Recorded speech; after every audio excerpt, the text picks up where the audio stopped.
একটা মেয়ের বাবার জিরো খরচ হওয়ার কথা ছিল, জিরো খরচ বিয়েতে।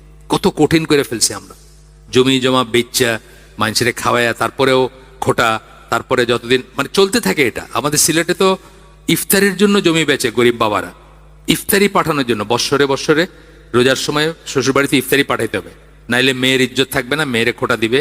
তো এখান থেকে জমি বিক্রি করে ভার দিয়া ইফতারি, আবার এমনি আপনি একটা প্যাকেটে হাতে নিয়ে নিলেন, তাহলে আর কি হলো, ভার দিয়ে নিয়ে যাবেন বা আপনার মাইক্রোবাস বইরা বা গাড়ি ভ্যান বইরা নিয়ে যাবেন আর কি ইফতারি।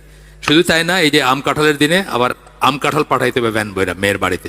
এই সমস্ত কিছু আসলে ইসলামে তো কোনো ব্যাপারই নাই এবং খুবই সহজ ছিল। মেয়েরা কিন্তু একটা বেটার ইসে ছিল ইসলামে অলওয়েজ, যে মানে মেয়ের বাবা তার কাছে এসে ধর্ণা দিত মানুষে কেমনে করে, কারণ প্রেম প্রীতি তো নাই ইসলামে। এখন কোনো মেয়েরে আপনি ধরেন কোথাও শুনছেন যে এখানে খুব ভালো একটা মেয়ে আছে বা অমুক মেয়েটা খুব ভালো, আপনার মা বলছে, বোন বলছে, আপনার ফার্স্ট করণীয় কি? ওর বাপের কাছে গিয়ে ধর্ণা দেওয়া, কারণ ওয়ালি ছাড়া বিয়ে হবে না ইসলামে।